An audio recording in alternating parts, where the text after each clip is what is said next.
Today I'll be talking to you a little bit about drought and tree growth within the urban landscape. And as Phil mentioned, this is a NUCFAC funded project. So most of the work that me and my collaborators are doing is within the Chicago urban landscape, the Chicago 7-county region. But essentially this is kind of a jumping off point, and what I want to talk to you about is kind of how trees are responding to large-scale climatic events within the urban landscape, and particularly drought today, but also how this might help us in the future for planning within these urban regions. And I work here at the Morton Arboretum in the Forest Ecology Lab under Bob Fahey. And a little bit of background on our project. In 2010 and also in 2012, there was a regional tree census conducted throughout the entire Chicagoland region. So you can see the 7-county region surrounding Chicago there, starred in the center, is kind of part of this larger effort known as Chicago Wilderness, this kind of umbrella organization of Chicago Wilderness. And what the Morton Arboretum did, in conjunction with the U.S. Forest Service, is set up a network of plots throughout this entire region. I think there was 1,400 plots or so. Someone can correct me if I'm wrong on that, but I think there's about 1,400 plots set up throughout the entire Chicago region. Each of these plots was about 400 meters squared in area, so they weren't very small. They're actually pretty large plots, about 11.2 meters in diameter, or radius. And these plots really were used to give us an idea of the composition and the structure of the entire Chicagoland urban forest continuum. So everything from city center out into these outlying counties, along different land uses. And what we got out of it is really an understanding of species composition, size, class, canopy cover, overall forest health, and also the ecosystem services and benefits associated with that. And all of this was conducted using iTree tools as well. So in reference to that, you can see this large map of the Chicagoland region, and all these tiny green dots are the plots set up by the regional tree census, with another couple hundred plots within the city of Chicago itself. And what we thought about is really, what did this regional tree census, what kind of information did it provide us, but really what was missing, and what can we do with these plots, with that information that was given to us on species composition, on size, on canopy cover, on this overall forest health. How can we use that to answer some other larger questions? So today I'll really just be talking to you about some of the big questions in terms of tree growth. And Bryant Sharon Brock, who's talking after me today, will discuss the whole other side of this project that we like to call the Chicago Urban Forest Study. So we've got this whole dendro side focused on tree growth, tree response, but also this carbon and soil carbon side, and we're kind of merging together afterward to see how these two relate to each other and what can we do to move forward as well. So our first big question really relates to general tree growth and productivity. So we know that carbon sequestration associated with tree growth can have important mitigating effects on climate change within the urban landscape. So we'd like to know, how does this growth and how does this productivity actually vary across the landscape? And we're doing that on a land use gradient. And our second big question is to see how trees within the urban forest continuum are responding to extreme climatic fluctuations. And specifically, we're interested in large-scale drought events. And this is really in reference to understanding that the urban forest really can have a mitigating effect on climate change, but that depends primarily on maintaining a healthy canopy cover. So in order to maintain that healthy canopy cover, we really need to know how these trees are responding to drought events, if there's any sort of variability across the land use gradient, and also in turn kind of what that might mean for mortality rates as well. So in order to answer these questions, we set up a network of plots based on these regional tree census plots. We had a total of 200 plots. 100 is actually a little less than 100. The goal was to have 100, but we ended up with 90 plots across 5 different land use classes where we actually gained tree samples from to assess tree growth. So the more colorful dots, if you can see them there, is our network of plots for the Chicago Urban Forest Study across different land use classes. So the land use classes that we used, we ended up corroborating into about 5 different land use classes in order to get a large enough sample size. These consisted of agriculture, which really occurred mainly on those fringe outlier counties, and most of our tree samples would have been in some leftover patches along these agricultural corridors, or particularly in riparian zones. And then we kind of pooled together a few different types of land cover into this commercial industrial land use class, which also consisted of large-scale transportation, primarily railroad, because they were the ones that were more highly developed and were difficult to get a sample size from in terms of tree size in order to assess tree growth. So some of them look like this, more developed kind of suburban type office buildings, parking lots, railroad corridors, more parking lots. But also we had something that looked like this. And we had a handful of plots that really were just dumping grounds in heavily urbanized areas, some reclaimed industrial lots, many of which looked like this. And then we had more natural areas, forested areas, wetlands, savanna types. Park-like settings, which included parks, often schools, and golf courses as well. These are just kind of more maintained lots that have larger canopies, less competition. And residential plots. And residential plots also consisted of something more like multifamily homes within the city center to more suburban type lots and backyards that looked more open. So in order to assess tree growth productivity and to see how trees are responding to these drought events, we really used dendrochronological tools to get an idea of kind of how things have happened in the past that will ultimately give us an idea of how these trees might respond in the future. So what we did there is we took increment samples using an increment borer, which is, if you're not familiar with, is kind of a screw type thing that's about 5 millimeters in diameter that you screw into a tree and then you pull out and you actually get a nice sample of the cross section within that tree, dating from the time of collection all the way to the pith.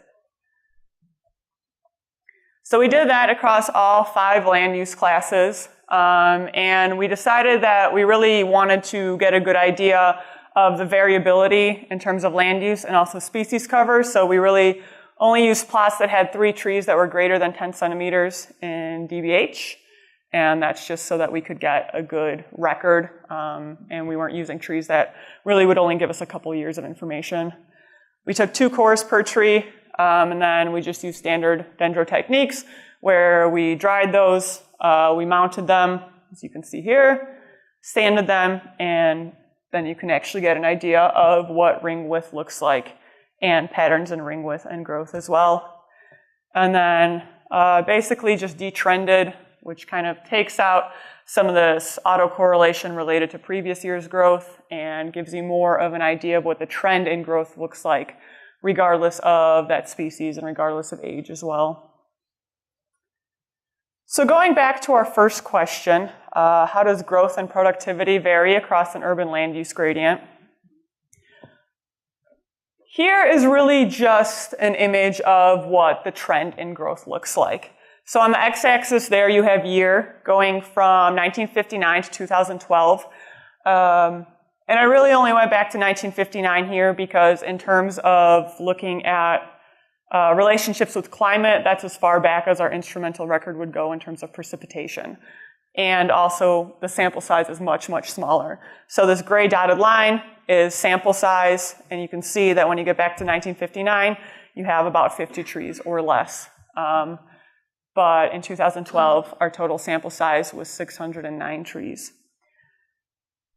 So this is just the residual mean ring width chronology, which is really just ring width that was measured, annual growth from that core that was taken, and just kind of standardized to disassociate it from species and age. But what we did next to get a real idea of productivity is look at basal area increment, which is just the amount of wood that a tree puts on in a given year. So it's scaled up from actual ring width that you're measuring into a standard idea of how much total wood is put on in that year. And you can see those trends are very, very similar. Peaks and valleys are very related, and I highlighted 3 years here where you can see major dips in basal area increment, and those are 1988, 2005, and 2012, which wonderfully correlate with our major drought years in the past 30 years. So that was exciting.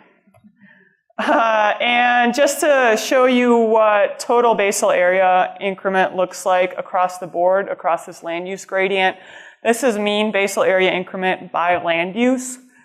And over there on your right, you can see that these park plots and these residential plots really do put on more wood, regardless of how many trees occur within that land use class, which isn't unexpected. We really did expect that, seeing as there's much less competition in these residential plots, park plots, a lot more growing area, a lot more light availability compared to forested plots and ag land as well, because most of those, like I mentioned, were riparian corridors.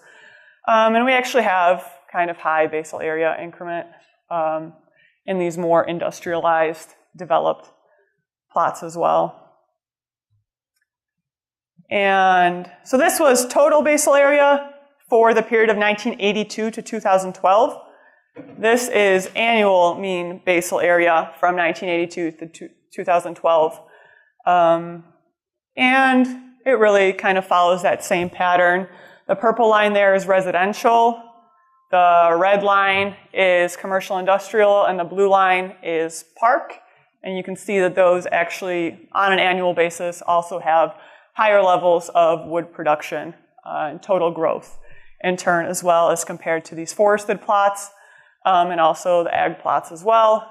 You can see, though, compared to these forested sites, that there is a little bit more variability in the annual growth and in the long-term trend within these more industrialized plots, like the commercial industrial, but also the park and residential kind of have a lot more fluctuations in growth from year to year. So that brings us on to our second question. We looked at growth trends, and now we know kind of how much these trees are growing in these longer time scales, which really aren't long time scales. I'm talking like 30 years or so. But we can kind of get an idea on these longer time scales how trees are growing. So within the landscape, how are these trees actually responding to drought? And we can use that information we have about basal area and total growth to see kind of how that compares to these large-scale drought events. So we looked at basal area increment, and I compared that with the instrumental record of precipitation. And in the red line there, you have annual precipitation, so total precipitation falling on a site from January to December. And the white line is growing season precipitation, which we're identifying as May through September. So the late spring through the early fall, when most of these trees are putting on most of their wood. The trends are actually very closely aligned to growing season and annual precipitation, and it turns out that basal area and growth is very highly correlated with climate, with these climate variables like precipitation. So that was exciting. We know that the more it rains, the better trees grow. And you can see I identified those 3 drought years again here, and you can see that growth in terms of BAI is actually much lower in those years as well. And then another climate variable that I looked at was Palmer Drought Severity Index, which is, I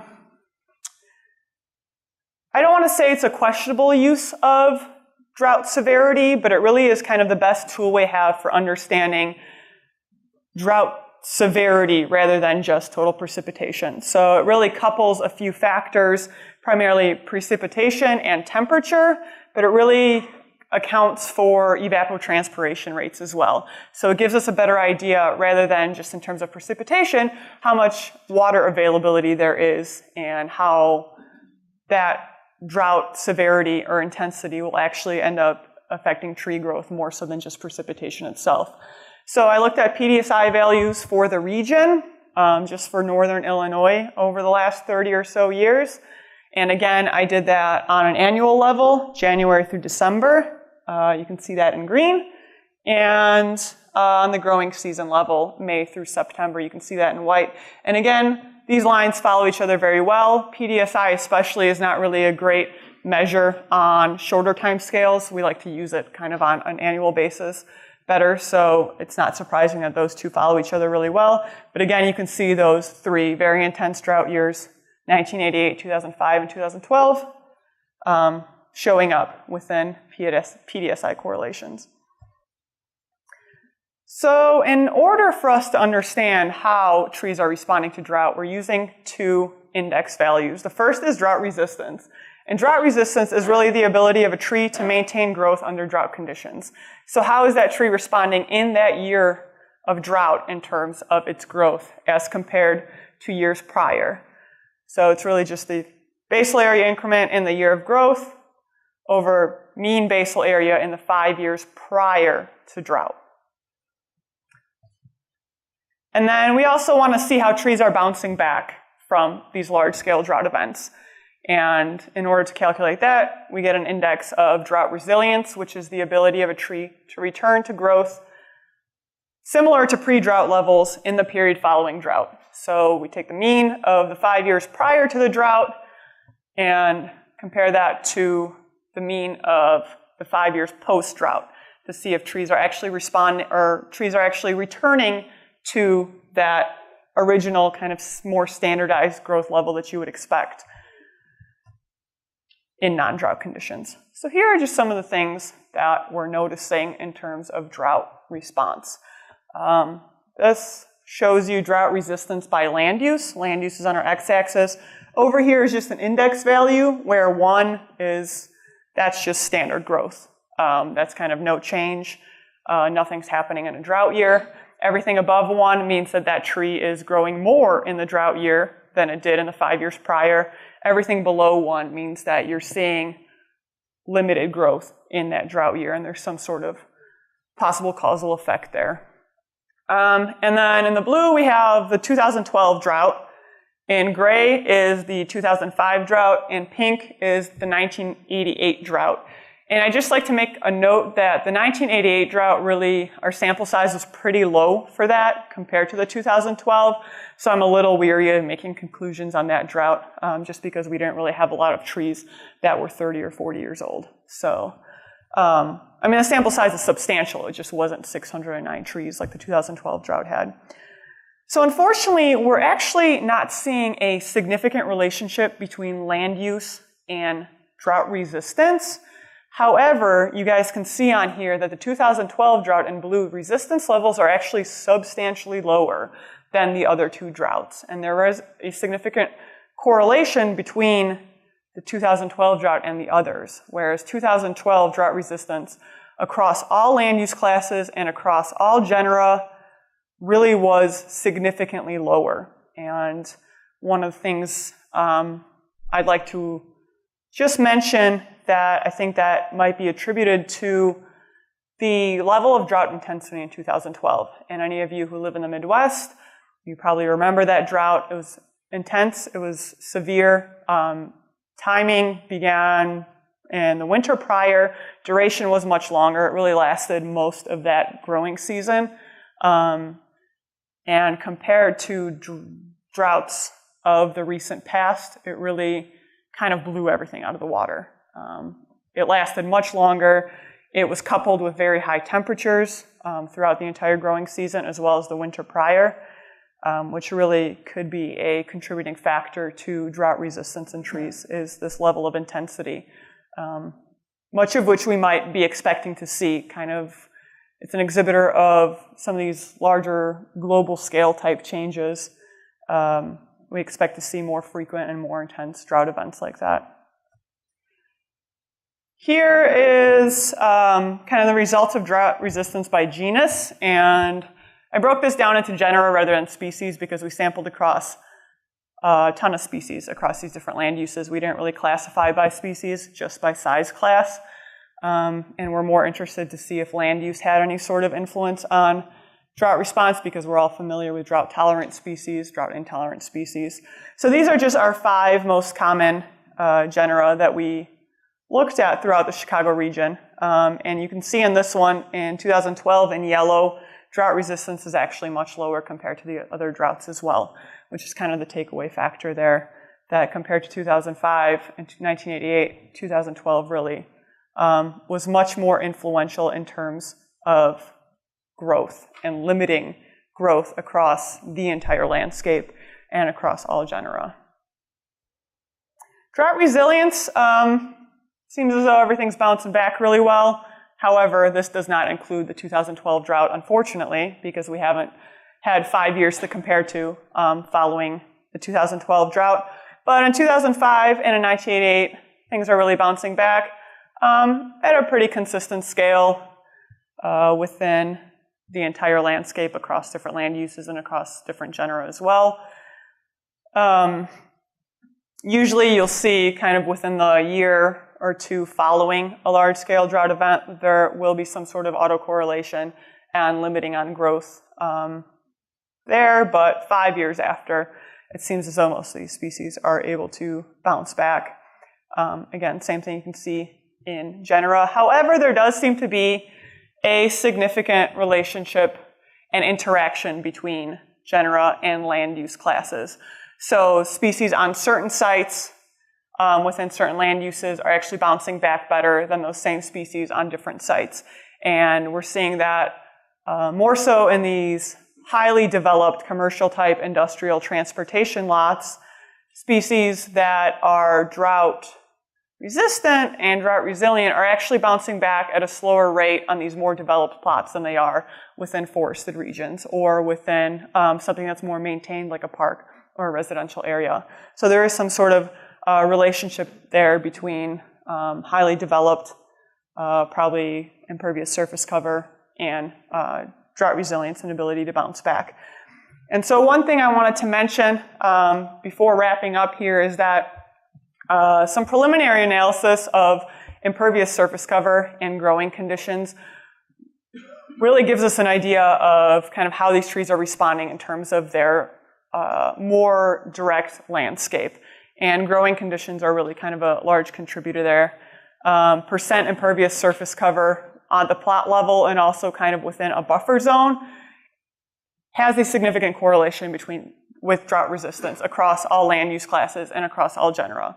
So the more impervious surface cover you have, the more impervious surface area you have within a plot level, and also kind of scaled up to a kilometer, the less drought resistant these trees are actually, or less drought tolerant or resistant to drought they are, which is kind of a large take-home factor, I think, there. So overall, we saw that productivity differs across these different land use classes, which was expected. And drought response varies amongst genera, but not really along land use classes. So that's kind of an indicator that there is some sort of interaction between genera and land use and physiology and site conditions as well. Those are larger contributors to drought resistance, and which is something that we're kind of continuing to look at as well. We noticed that resistance to the 2012 drought is significantly lower across the entire landscape as compared to other recent droughts, which is an indicator of these global change type events might be more harmful in terms of growth in the urban landscape. And site conditions are a critical component of drought resistance and resilience as well. So I guess in conclusion, one of the biggest factors I want you guys to take away from this is that in an age where we're not really dealing just with increasing drought events and drought intensity, but also simultaneously dealing with things like changes in land development and land use class, changes in biodiversity and structure of the entire canopy, and also infestation and forest health. These are things that we're dealing with in addition to drought events. So it really is kind of a multivariate unit that we need to assess and look at site conditions in order to improve the health of this forest canopy.